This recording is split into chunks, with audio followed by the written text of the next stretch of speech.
how they got here. That's not how they got to the group stages of Worlds. It was really embracing Crash and his style, which means going hard in paint early in the game. Band's about to wrap up. Gragas, Ezreal, and Jarvan removed from the side of Samsung Galaxy for the 68th time at Worlds. Kalista finds herself on the ban list, followed by Talia, obviously targeting Crown, and they've got one option left. Janna's still up, Lulu's still up. What are these power picks? I've seen this pick ban strategy before where you ban your own jungler away that you lost with last time, even though they switch out the player. Still, Ezreal finds himself up there for Samsung. I mean, we talked about Crash and we talked about the style, and that is the type of champion you know, that could kind of have that early game impact. Samsung now have a choice as to whether or not they want to commit to the Jarvan. Oh, but by actually early picking the Xayah, they're forcing 1907 Fenerbahce into going for the Rakan. Because remember that right now it's all about the Ardent Sensor meta, and people would love to get their hands on either the Janna or the Lulu, but Rakan does well into both of them, especially when paired up with his lover.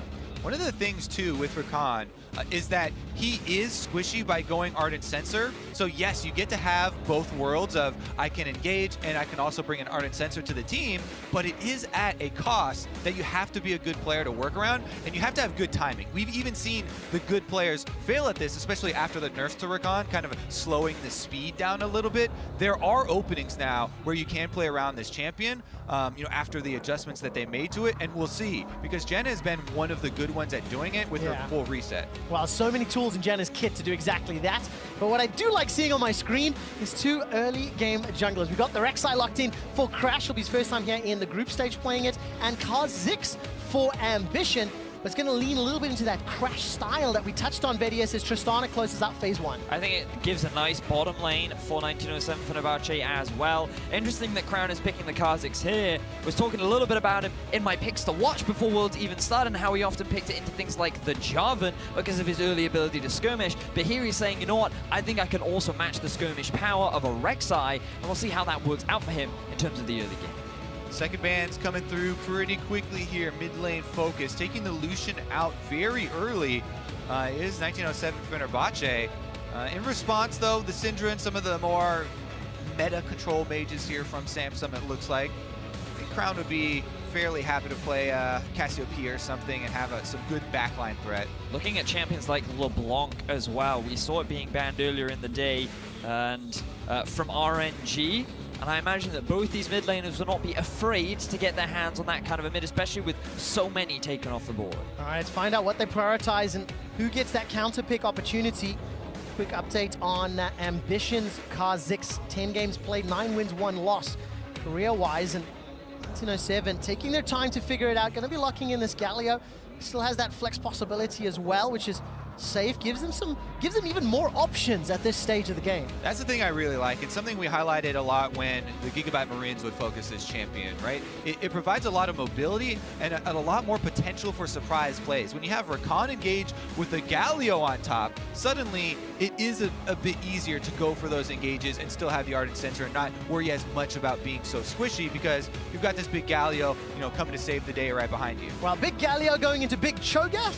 And of course, Malzahar to close out this team comp here for Crown. Frozen, he loves some assassins. What does he play into it if he wants to risk it? Well, that's the question. Are they expecting the Galio to go into the mid, or are they expecting it to go up to the top lane? Because there's still that flexibility, and 1907 will send it up to the top and round things out with a... We're going to have a Battle of the Void in the middle lane with Kassadin up against Malzahar. A matchup I have not seen in competitive play, but I'm excited to see how things play out. So it's decent for Kassadin early on, because Malzahar is not going to have a lot of early pressure on the Kassadin. We talked about kind of a bit yesterday, where he's just trying to get the last hits on CS, and even that can be a struggle sometimes. Kassadin, you know, being allowed to scale up early could be dangerous. Ambition, thankfully for Samsung, is actually on a good champion against Kassadin. Kha'Zix actually can prey on him quite well, since Kassadin's not going to build any early armor or anything like that, but it's really going to take some coordination.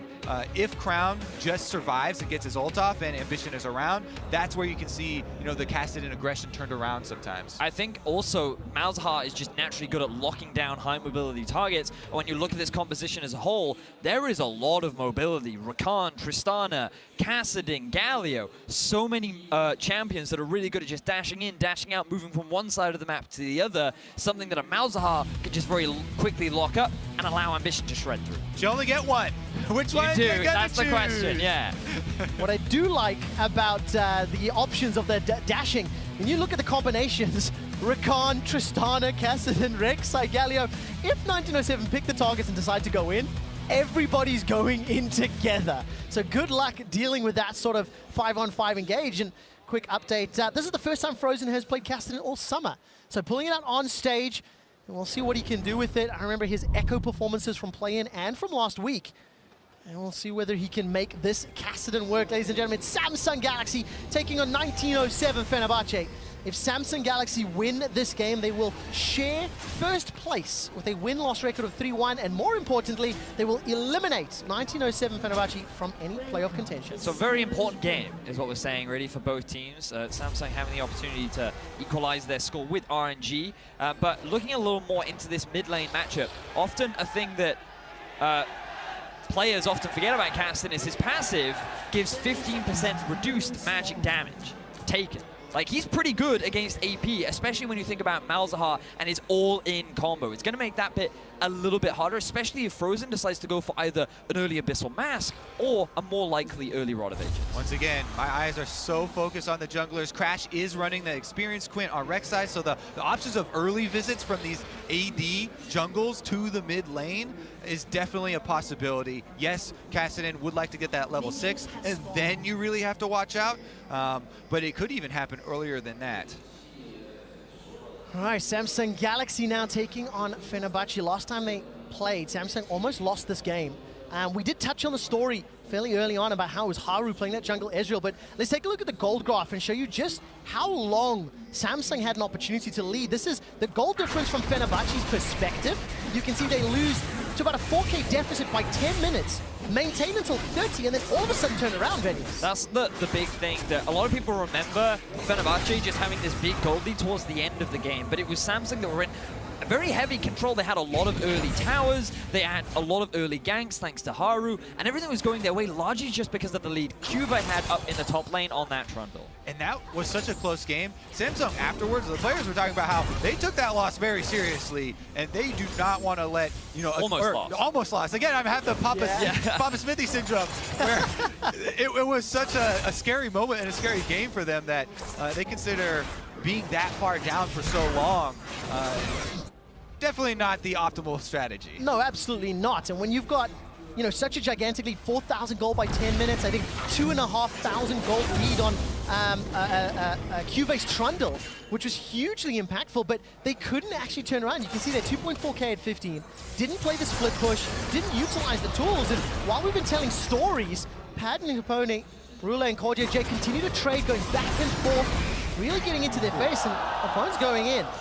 So, looking back at how QV played, like, he actually did a lot of work in terms of the mid to early game on that Trundle. He took a huge number of towers. We have to pay attention back to the mid as Crash is looking for a gang. All right, let's find out. Flash is available, Void Shift is not. Crown actually respecting the potential, and Crash does not go for the flash follow. Remember, that experienced Quint I talked about on display here. Crash with Raptors red, goes into the Scuttle Crab, goes to invade, tries to get to Ambition early on. Ambition did get out over the wall, though, on that Kha'Zix, and he's been able to purchase his first back just fine. So no harm, no foul. A lot of early trading this game. Feels a little bit higher tempo than from game 1 of the day, but I think the champions also somewhat allow for that. QV and Thaldrin, they're going to be trading back and forth as QV's just going to be looking to time. He really wants to scale up and get those chomps down. Big priority here for Ambition to ensure that there's no repeat gank on the mid lane since Crown doesn't have his flash. All right, let's see what Frozen can do. Try to get himself away. He's already used that summoner spell. There's no support from anyone else. And our Ambition is just going to use this pressure advantage to clear out the vision. Now, this is what we were very much talking about, Kobe, with regards to these AD mid laners looking to try and gank mid. Now, every flash has gone for both Crown and Frozen, but Ambition had to use his as well. Frozen was in a good position in the lane that he could have just walked out from the gank, so Ambition wanted to try and force it. Now he's going for a repeat gank. Remember, no flash, no 6. Frozen, what are you doing? Now, there's no mana for Crown, actually, and all of a sudden, Crash is here to respond, so good counterplay by Crash. Yeah, they know junglers are around, sharks are in the water, so you don't want to overcommit to those chases, and that's where the vision around mid lane was so important there. They're able to back off. Crash even chases Ambition out after the one chicken steal. Yeah, They're not going to get any more of those Raptors this time around. And as we approach 5 minutes, a lot more tempo, a lot more things happening this time around with those two sort of damage-heavy junglers in the early game. But it's Rula and Core JJ, though, once again getting pushed in is something that every time we look bottom, Padden and Japone just keep shoving them in, Vinius. Yeah, because the mid lane has drawn so much of our focus. We haven't even had an opportunity to talk about this bottom lane, and it's extremely important to do so because one of the players to highlight from 1907 Fenerbahce is Pan. During the laning phase, during play-ins, this guy struggled a lot. His average deficit was something like minus 10 CS on average at 15. Like, he was really struggling during the laning phase. But coming into group stages, his performance has significantly improved. He's been holding his own against players like Uzi and Sven, and now Rula as well. And you can tie that into the fact that Rula hasn't had the best group stages either. Yeah, exactly. Plus, Padden playing into the Janna. It's one of the supports. They go gold runes all over the place now, so the combat effectiveness early on in the lane phase a lot less. And Janna just kind of sits back, shields the AD carry. So I'm sure he's happy to get the CS that he's getting here early on. But again, we'll take a closer look at Ruler. Yeah, 2.4 KDA, not the greatest. His damage rating shows you an adjusted expected damage based on a number of factors, and he's underperforming on the champions he's playing. Of course, one big factor for that is something the Analyst Desk mentioned, and Kobe, we were talking about earlier, an average of 98 damage per minute for Rula on his Twitch game in their loss to RNG. Tells you how heavy-handed that defeat was. But it was also one of those situations where he never really got an opportunity to fight or utilize the strength of Twitch, and he was in a really disadvantageous matchup. So while it certainly is a low value, I can also understand how that value came to be. Oh yeah, it tells a story, all right. It tells a story of an AD carry getting dove over and over and over. Can't put out the damage when you're dead. Frozen tries to go in there and take away a large chicken, but don't believe the spear landed. All right, so even Stevens in the game at the moment. Flash is still not available in this mid lane, but very difficult to gank both of these respective champions. Of course, Frozen got Rifthawk available, and with Crown's passive, it's just a frustration needing to pop that before you can do anything after. Yeah, it is a frustration. It's a little bit less for Kassadin than a lot of other champions because at level 6, you're always threatening a Rek'Sai gank, right? Kassadin, with the Null Sphere, you pop the shield, and then you're always threatening a Riftwalk into a slow on a passive-less Malzahar, and you kind of always have this unseen threat of, you better have wards on my jungler, or else, I have the threat of all-ins. Crown has got his summoner available now, got that flash heal. Frozen's got the option to TP around the map. Fairly standard, and on the side, the Turkish representatives, they've got the ability to play 1-3-1 very effectively. JJ and Rula go through this control ward, make their way up. Nether Grasp and Flash is available for Crown if they want to lock down Malzahar. Malzahar has hit that level 7 mark now, so he's gotten a few extra points in his E. That means his wave clear is so much more effective. We got to stop talking about mid laners right now because Crash, he is in the jungle. All right, trading back and forth. Crash is going to smite away that Sentinel before he makes it out clean. So actually, Frozen here with the with the Kassadin can one-shot the Voidlings, as you've been seeing on screen, with just a level 1 E for himself, and that's what he's been doing to just clear those out and take away a lot of the pushing power of Malzahar, and he's feeling pretty nice in that combo. Feather Storm used by Rula. First blood available, but not yet taken. Padden needs to run away as Core JJ not yet available with the Monsoon. Japone threw down the Ignite, and no one dies yet. Really good trade there. For both sides, in all honesty, but Core JJ, he's still fairly healthy. His ultimate is going to come up soon, but Rula not feeling confident, deciding to back away. The burst coming down onto Pan after Rula used the ultimate was a little bit scary there, but Pan was able to walk out. All right, so again, still nobody dying despite excessive trades. First backs, by the way, BF swords were picked up. Lost chapter for Crown. Makings of that Rod of Ages on the side of Frozen, building his way up at least.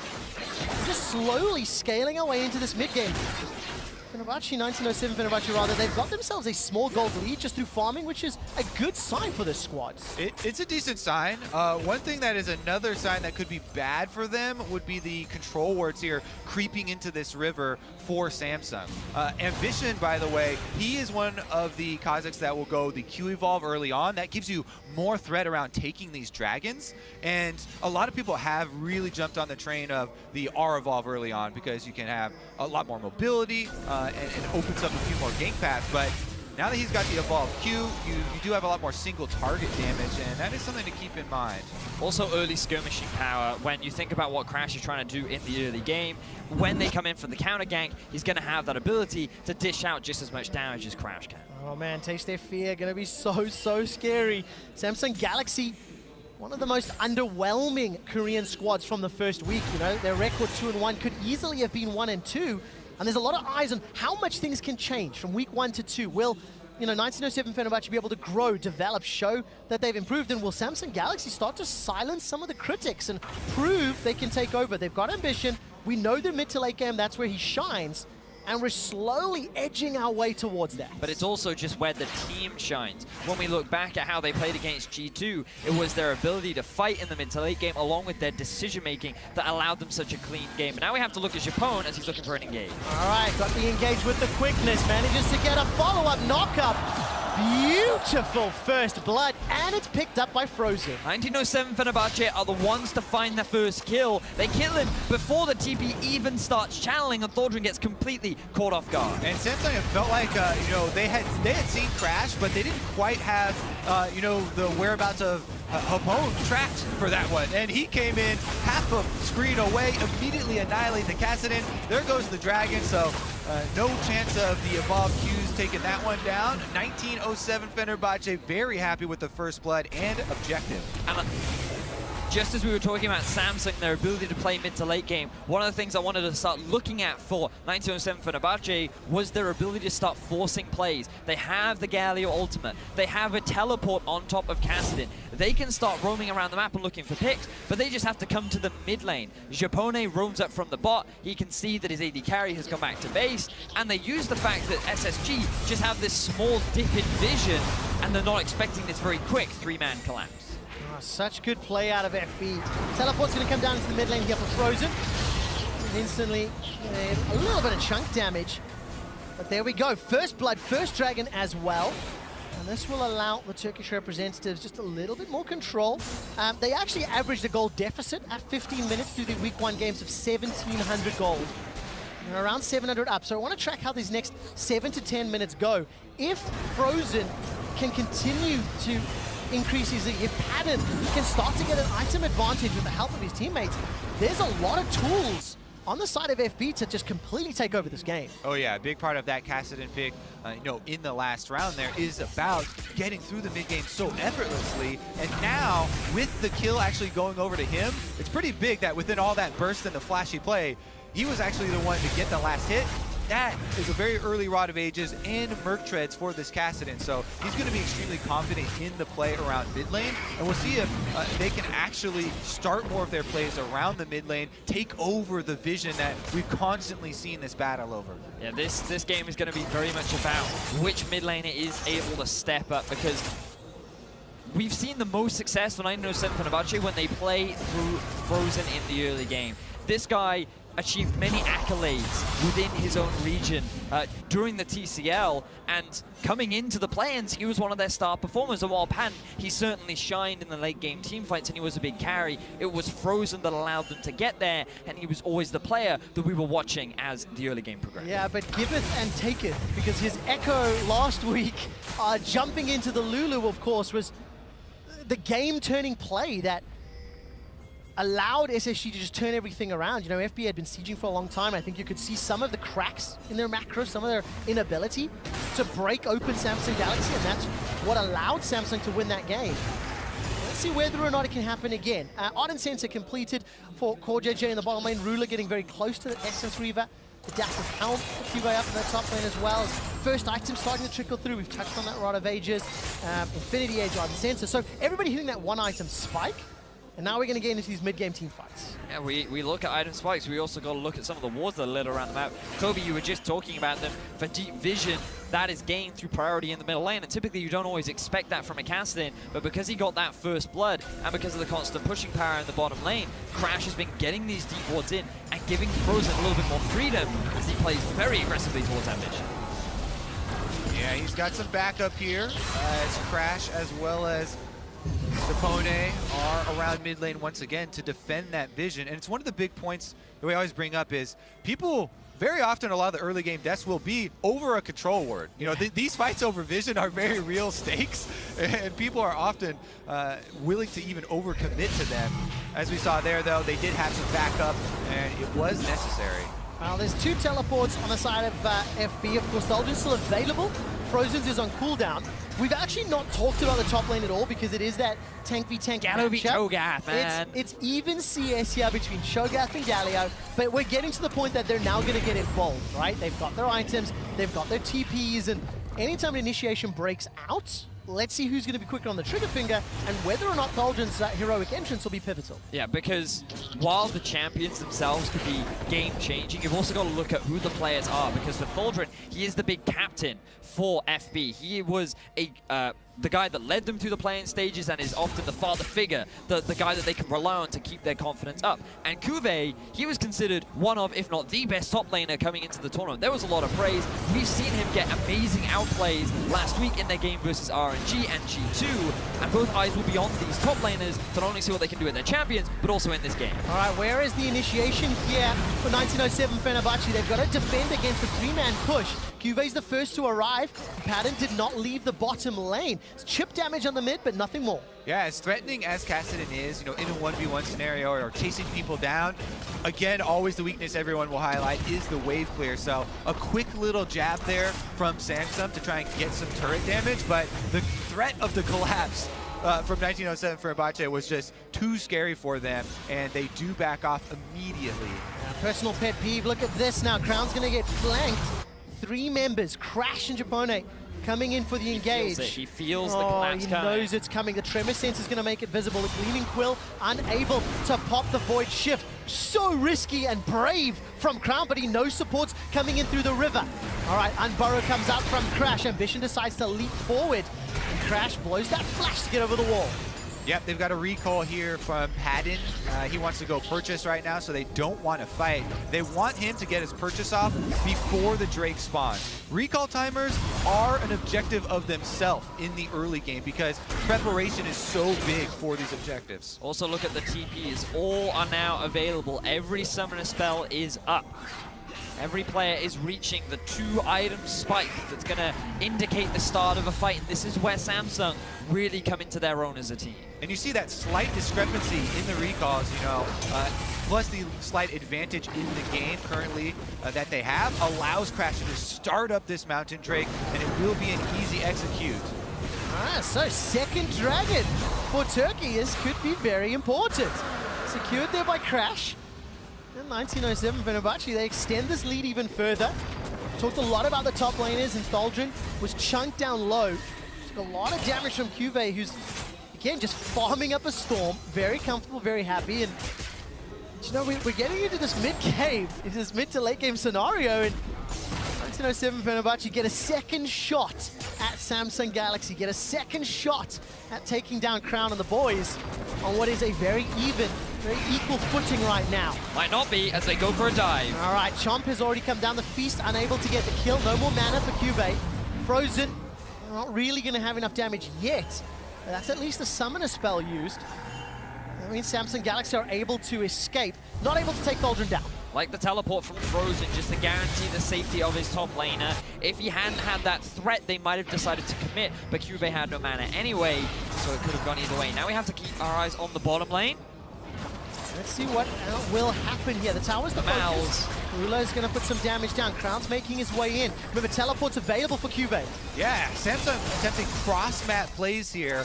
Gank on top side, then walking all the way down to bottom side. Crown and Ambition threatening the dive here, but they're going to abort that mission as well with the vision in between going to dissuade them. So Samsung, you know, a couple of attempts here in the mid game, but fended off fairly quickly. I mean, it just feels like both of these teams are pretty even at this stage. You know, there's a few attempts on both sides. There's a few potential setups, but nothing yet is coming. Frozen going to be able to pop Crown's passive and look for something further.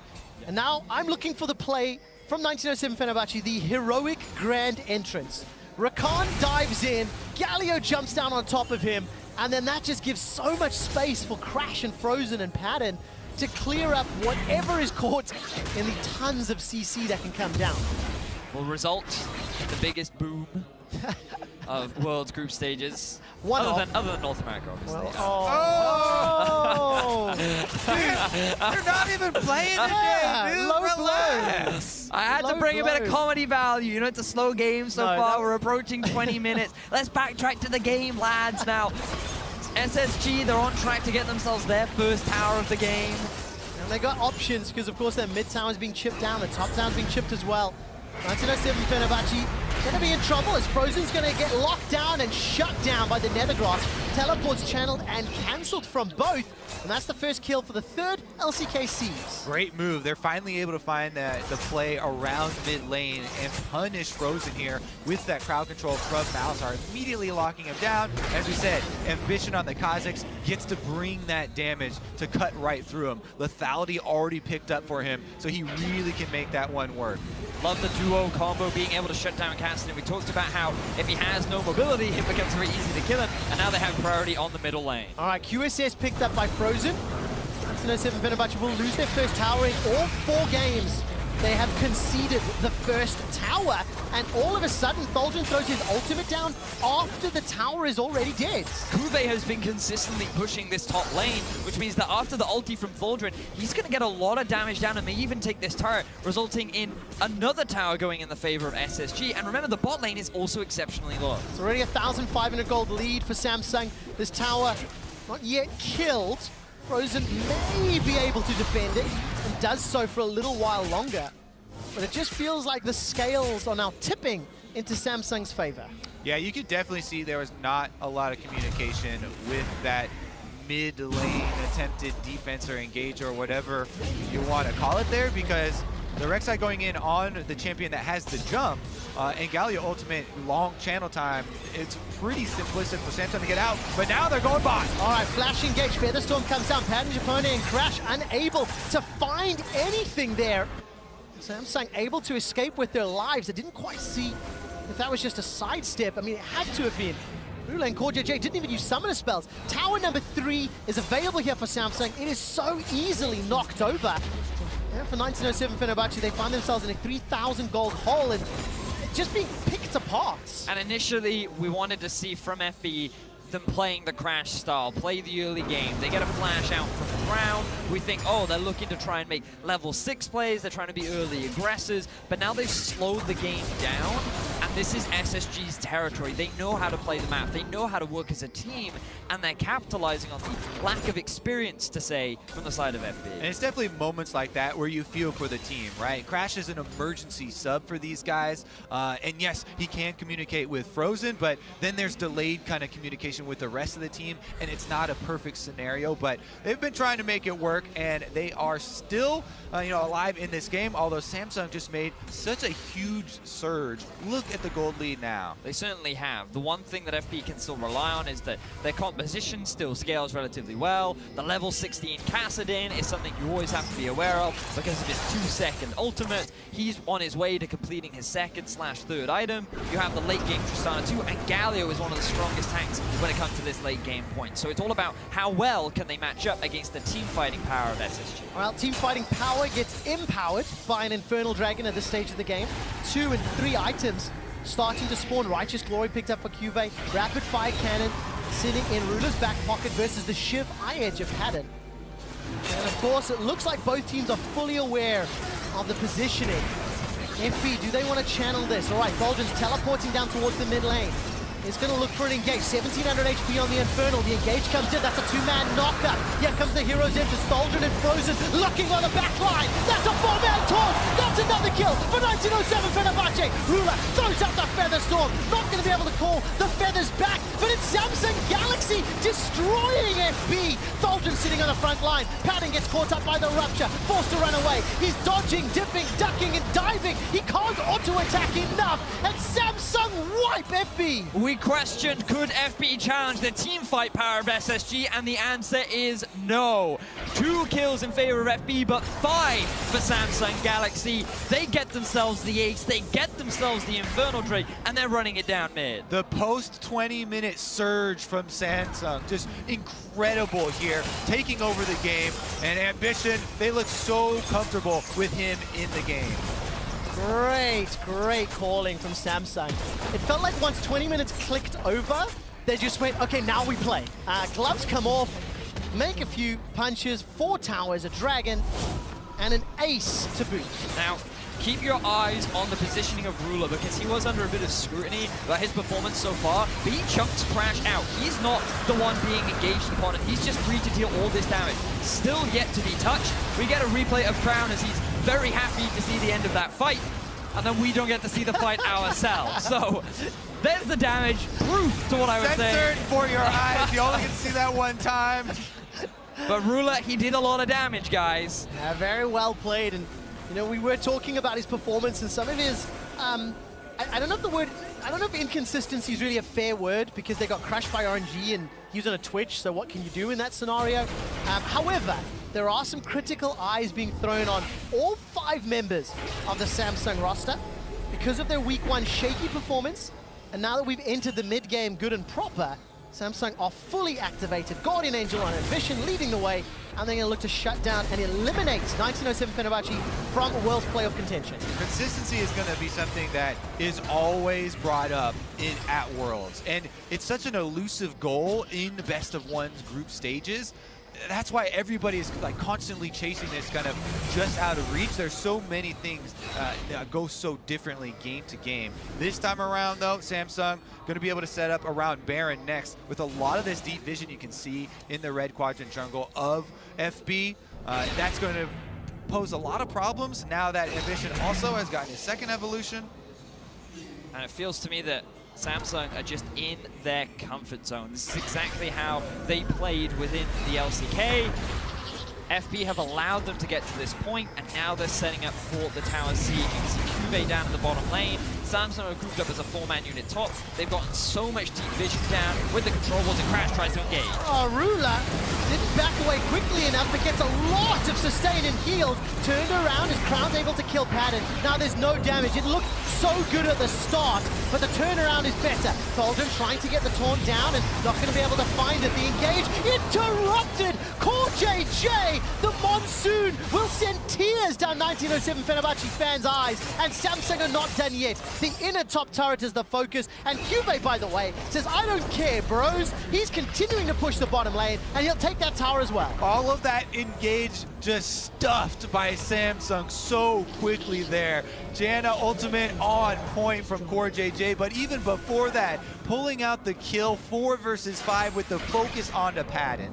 Really impressive team fighting once again from Samsung. This is why they were praised for it coming into the tournament. Yes, there were question marks, there were holes in their play in week 1, but the Korean teams always get better when it comes to Worlds. Week 1 performance into week 2, these teams know how to grow. And looking at Samsung right now, seeing how clearly stronger they are in this mid game, especially now that the map is wider, I don't think Haro is going to see another game today. Ambition very clearly leading the way forward. I mean, Crash just gets run down. Infinity Edge completed on that last back. Ruler and the rest of Samsung Galaxy just in a dominant position. You know, when I think about top-tier teams taking on these emerging region squads, this is actually the type of game I sort of expect. Don't put yourself in a risky position early. Even if you go even until mid-game, rely on the experience and the macro to take over. And that's exactly what Samsung have done and demonstrated in such clear fashion.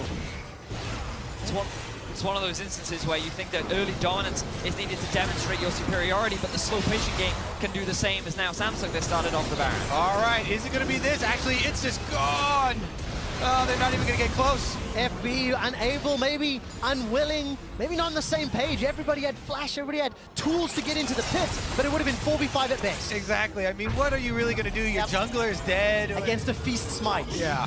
So it's all going from bad to worse here for FB. And now 3rd items are being completed for Samsung. The gold lead is about 9k. If they win this, they knock out 1907 Fenerbahce from contention to get to that quarterfinal spot, and Samsung will tie up the score with RNG. Well, that means that FB become heartbreakers. FB, of course, still have to play RNG and G2 Esports. So with G2 picking up that win against the group leaders, we could find ourselves into very interesting territory as the day plays out. Now before that, of course, Samsung need to use this Baron and break open the base, but their macro and their map play has just been exquisite for the last 10 minutes. Where do they go with this, Kobe? I like your heartbreakers term actually for this team because, I mean, straight from the play-ins, right? They're able to take the #1 seed, you know, moving through the play-ins from HKA, and actually that's how they were able to upset and get to this point. So definitely a term, I guess, that they'll be used to and a position that they have been in before. Now we have to keep our eyes still on Padden. While he hasn't had the best game as of yet, something that he was still praised for during the play-ins was his late-game performances. 3 items on the Tristan, he has the boots to boot, he's level 15, and he could still be one of the big carries for the team. So one that you can never really afford to underestimate as Samsung look to break into the base. Let's see whether or not he can survive long enough against Ruler, Crown, and Ambition. All right, Ruler, Crown, and CoreJJ, though, in the 3-man siege. That was chunked down Padden. That was gigantic burst of damage. The Storm was available, and Padden really fancies himself another shot. All right, that Void Swarm gonna allow the tower to get taken down, and the base is open. Double Infernal Drakes to the side of Samsung, helping them out with this high damage dealer comp. And by the way, Cube is still playing PvE. Cube did not load onto the PvP server. Today it's about PvE. He's looking for the buffs. He's looking for the towers. He's still alone. He's got the tower. But who to FB send? There's no one to send down there. Thaldron doing his best, but he's always getting pushed back by Kube. There's a massive minion wave as well. Here's the engage. All right, let's see what they can do. Padden not able to rocket jump over the wall. That could be game-changing. They shut down Crown, turning their attention. Ambition still got GA. That's a follow-up onto CoreJJ. Cube wall. The interrupt onto Padden. The feast as well as the feral scream takes him down. That's a route now onto Thaldron. And the fact that Ruler is so fed and untouched, he's looking to close things out. Cube finally joins the fight, and you see the difference in power. Getting the knockup and the kill onto Padden should be more than enough to allow Samsung to end the game. The Baron buff here doing a lot of work. They just rotate from inhibitor to inhibitor to inhibitor. Now all that's left are the Nexus turrets standing in their way. League of Legends victory by the numbers. Supers across all the lanes.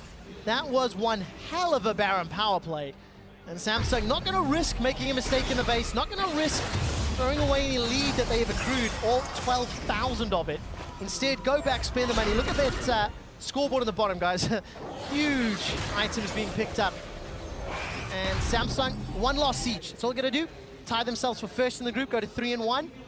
Insta-buy Mercurial from Ruler. That's not really what you want to be seeing if you're FB, but you are at a 12,000 gold deficit, so there's very little you can do about it. Level 18, Cuvée coming up huge for the team, and now they're on track to get their 3rd win of the group. Interesting, setting up the next match as well. You talk about the 3rd wins and what does this do for the group. G2 are just coming out of a very quick victory over RNG, and now they're going to be playing Samsung, who have kind of a Samsung-esque win here, right? Yeah. Very calm and collected, even though they did get behind early on. That's going to be their next matchup, and this is going to put a lot more weight on it. Yeah, really, really well. And what a great confidence booster for Samsung Galaxy. Close out the game, such Samsung fashion. Be comfortable, and we'll see the 2 undefeated teams for today, going head-to-head. That will inform us how the rest of the group plays out. 4,300 gold was that power play as Ruler chunks down Crash. 1907 Fenerbahce need to defend this base, but I don't think that they can. Silence goes down to Frozen. He buys some time with the Hourglass. Charm comes down from the quickness, but that's 1, 2, 3 quick kills for Samsung. They're going to shut down Padden on the way out, as the last man standing is Thaldron. Ruler is hammering away on the Nexus, and Samsung Galaxy eliminate 1907 Fenerbahce from Worlds 2017 playoffs.